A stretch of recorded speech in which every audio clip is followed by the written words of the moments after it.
قرآن کریم صرف اس لحاظ سے معجزہ نہیں ہے کہ اس میں فصاحت و بلاغت ہے، بے مثل روانی ہے اور سراست ہے، زبان میں شیرینی ہے۔ صرف اس لحاظ سے قرآن کریم معجزہ نہیں ہے، بلکہ اس لحاظ سے بھی قرآن کریم بے مثل ہے، معجزہ ہے کہ اللہ تعالیٰ نے اس میں پوری انسانیت کے لیے، قیامت تک آنے والی جو انسانیت ہے اس کے لیے رہنمائی رکھ دی ہے اور جامع اور ہمہ گیر ہدایات رکھی ہیں۔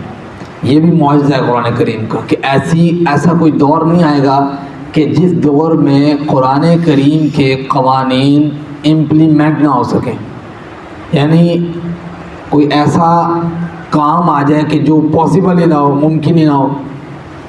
اور اسی طریقے سے قرآن کریم اس لحاظ سے بھی بے مثل ہے اور معجزہ ہے کہ اس کی آیات میں جتنا بھی غور کیا جائے نئے سے نئے مفہوم و معانی سامنے آتے چلے جاتے ہیں، یعنی اس کے معجزات رکیں گے نہیں، نشانیاں جس طرح دور گزرے گا بڑھتی چلے جائیں گی۔ اور اس لحاظ سے بھی قرآن کریم معجزہ ہے، بے مثل ہے باقی کتابوں سے کہ اس کے پیش کردہ جو دلائل ہیں وہ انتہائی سادہ ہیں، ایسے سادہ کہ دنیا کا کوئی شخص سمجھنا چاہے تو اس کو سمجھ آئے گی، اتنے سادہ سے۔ آپ پڑھے لکھے ہیں، آپ کو کسی نے کہا کہ قرآن کریم آپ کو سمجھ آئے گی یا نہیں آئے گی، یا نہیں پڑھے لکھے تو نہیں سمجھ آئے گی؟ نہیں، آپ سب بیٹھے ہوئے ہیں، سب کو قرآن کریم کی ایسی مثال سادہ سی سب کو سمجھ آئے گی۔ یہ قرآن کریم کا معجزہ بھی ہے۔ آج کی آپ آیت مبارکہ پڑھیں، اللہ تعالیٰ فرماتے ہیں، یہ آیت نمبر 38 ہے سورۃ یونس کی، فرمایا کہ ام یقولون افترا، یہ کفار کہتے ہیں، مشرکین مکہ کہتے ہیں کہ اسے گھڑ لیا گیا ہے۔ قل ان سے کہیے فأتو، پس تم لے آؤ بصورت مثلہ، اس جیسی کوئی صورت، یہ جو معجزات آپ کو بتائے ہیں اس جیسی معجزے والی باتیں، اس جیسی صورت لے آئیں، ودعو، اور اس صورت کو بنانے کے لیے بلا لیں، من استطاعت، جس کی تم استطاعت رکھتے ہو اسے بلا لو، ان کنتم صادقین، اگر تم سچے ہو۔ قرآن کریم نے سب سے پہلے یہ دعویٰ کیا کہ چلیں ایسے کرو کہ اس جیسی کلام لے آؤ، اس جیسا قرآن لے آؤ، پھر کہا اس جیسی صورت لے آؤ، پھر کہا اس جیسی کوئی ایک آیت بنا کے لے آؤ تو سمجھ آ جائے گی واقعی تم سمجھتے ہو کہ قرآن۔ دیکھو کوئی بھی چیز ہے نا، اب غور کریں، کوئی بھی دنیا کی چیز ہے، اس کے سچ اور جھوٹ جانچنے کے لیے دو ہی طریقے ہیں، یا تو داخلی ثبوت چاہیے ہوتا ہے یا خارجی ثبوت چاہیے ہوتا ہے۔ خارجی ثبوت جو بیرونی جس کو ہم کہتے ہیں، داخلی جو اندرونی۔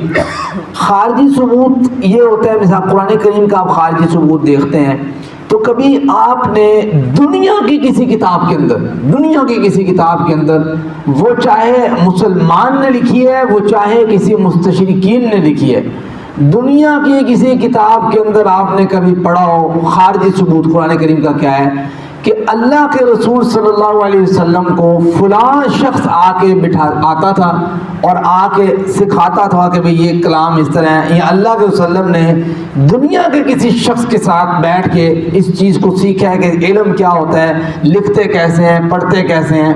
کبھی کسی نے کسی کتاب میں پڑھا ہو یا کسی نے سنا ہو کہ فلاں کتاب میں لکھا ہوا ہے۔ کوئی دنیا کی ایسی کتاب نہیں ہے کہ جس میں یہ بات درج ہو کہ نبی کریم صلی اللہ علیہ وسلم نے کسی بھی دنیاوی شخص کے ساتھ بیٹھ کے کوئی علم حاصل کیا یا کچھ سیکھا۔ تو یہ اس قرآن کے سچ ہونے کا خارجی ثبوت ہے، یعنی بیرونی طور پہ قرآن اس چیز سے پاک ہے، تو جب نبی کریم نے کسی سے سیکھا نہیں ہے تو یہ اس بات کا ثبوت ہے کہ یہ یقیناً منزل من اللہ ہے، اللہ کی جانب سے نازل کی گئی ہے۔ ورنہ کفار کہہ سکتے تھے نا کہ فلاں بندہ آیا، فلاں بندہ بیٹھ کے اس نے جی سکھایا، کوئی اس کے پاس ثبوت ہو۔ اچھا، داخلی ثبوت کیا ہے اس قرآن کریم کا؟ داخلی شہادت کیا ہے؟ وہ یہ ہے کہ قرآن کریم اس کے اندر موجود کوئی ایک بات، قرآن کریم میں موجود کوئی ایک بات جو ایسی ہو جو اللہ تعالیٰ نے پوری نہ کی ہو،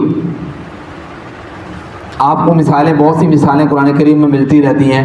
اور روم کا آپ نے ذکر سنا ہوگا، غلبت الروم فی ادنی الارض وهم من بعد غلبهم سیغلبون. اللہ تعالیٰ نے اسے پورا کیا. قرآن کریم میں اس طرح بے شمار مثالیں ہیں کہ اللہ تعالیٰ نے ایک بات کی، اذا جاء نصر اللہ والفتح ورأیت الناس يدخلون فی دین اللہ افواجا. سورت پہلے نازل ہوئی ہے، فتح مکہ بعد میں ہو رہا ہے. بہت سی مثالیں ہیں اس کی.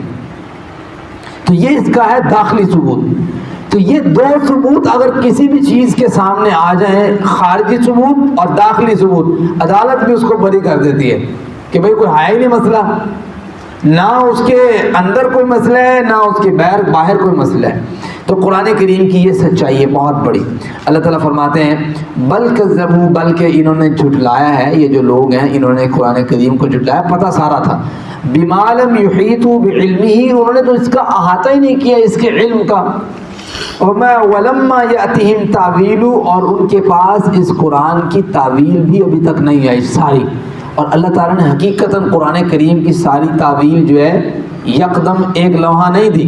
تعویل کا معنی یہ ہوتا ہے کہ کسی دی ہوئی خبر کے وقوع پذیر ہونے کا وقت، یا اس کے بارے میں پتہ لگ جانا کہ اس آیت کا معنی اور مفہوم یہ ہے. قرآن کریم ایسی معجزاتی کتاب ہے کہ اس کا معنی اور مفہوم اسی وقت نازل نہیں ہوا ساتھ ہی کہ یہ ہو گیا سارا کچھ، آئندہ بعد کچھ اس کا معنی مفہوم سمجھنے کا قابل نہیں ہو گیا. ایسا نہیں ہے، بڑھتا چلا گیا ہے. مثال اس کی میں آپ کو دیتا ہوں، بہت سی مثالیں. اللہ کے رسول صلی اللہ علیہ وسلم دنیا سے رخصت ہوئے، صحابہ اکرام کے درمیان اختلاف پیدا ہو گئے. جناب عمر فاروق رضی اللہ تعالیٰ نے تلوار لے کے کھڑے ہو گئے کہ جس شخص نے یہ بات کہی کہ نبی کریم صلی اللہ علیہ وسلم فوت ہو گئے، میں اس کی گردن اڑا دوں گا. اللہ کے رسول صلی اللہ علیہ وسلم کے ایک اور صحابی اور ساتھی جناب ابو بکر صدیق رضی اللہ تعالی عنہ کھڑے ہوئے اور قرآن کریم کی وہ آیت پڑھی، وما محمد الا رسول قد خلت من قبله الرسل افإن مات او قتل انقلبتم على اعقابكم فمن ينقلب على عقبيه فلن يضر الله شيئا. اور کہا کہ من کان یعبد محمدا فإن محمدا قد مات ومن کان یعبد اللہ فإن اللہ حی لا یموت. کہ جو تم میں سے محمد کی عبادت کرتا تھا صلی اللہ علیہ وسلم، اللہ کے رسول فوت ہو چکے ہیں، اور جو شخص اللہ کی عبادت کرتا تھا اللہ کو کبھی موت نہیں آنی، وہ ہمیشہ سے زندہ ہے.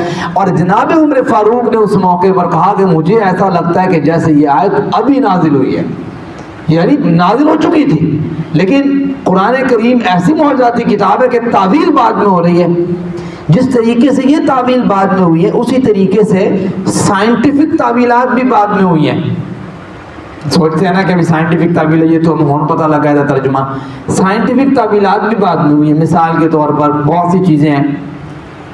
اب آپ یہ دیکھیں کہ آج سے کچھ سال پہلے جب سائنس کا بڑا دور شروع ہوا تھا، اس وقت ہی سورج ساکن سارے لگے ہوئے تھے.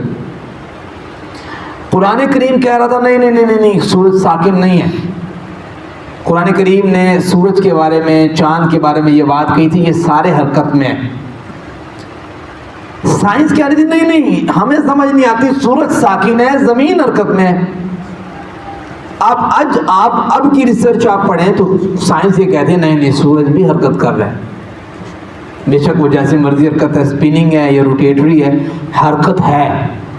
اس سے کیا پتہ لگتا ہے کہ قرآن کریم کا یہ جو معجزاتی کتاب ہونا ہے کس طریقے سے پرفیکٹ ثابت ہوتا ہے کہ وہ اس کی تعویل سمجھتے قیامت تک تعویلات اس کی چلیں گی. اس کی ایسی بات ہے کہ قرآن کریم نے ایڈریس کی ہے، وہ آہستہ آہستہ لوگوں کے درمیان عیاں ہوتی چلے جائے گی. یہ معنی ہے اس کا ولما یاتیم تعویل، ابھی تو اس کی آپ کے پاس تعویل نہیں آئی. کذالک، اسی طریقے سے ہم یہ دکھاتے رہیں گے، یہ معجزات ہم دکھاتے رہیں گے پورے قیامت تک آنے والی امت کو. لیکن جن لوگوں نے جھٹلانا ہے، کذب الذین من قبلہم، تم سے پہلے بھی لوگ کتنے گزرے ہیں جنہوں نے جھٹلا دیا ہے، ان کے پاس بھی بڑی بڑی نعمتیں اور بڑی بڑی نشانیاں آئی ہیں. فانظر کیف کان عاقبۃ الظالمین، جنہوں نے جھٹلایا ہے پھر ان کا انجام آپ دیکھیں ان ظالموں کا. ومنہم من یؤمن بہ، ان میں سے کچھ ایسے ہیں جو ایمان لے کے آئے. ومنہم من لا یؤمن بہ، یہ معجزات دیکھ کے کچھ نہیں ایمان لے کے آئے. اللہ تعالیٰ کا اس میں کچھ بگڑا نہیں ہے. وربک اعلم بالمفسدین، اور تیرا رب بہترین جانتا ہے کہ فساد کرنے والے لوگ جو ہیں وہ کیا ہیں، کون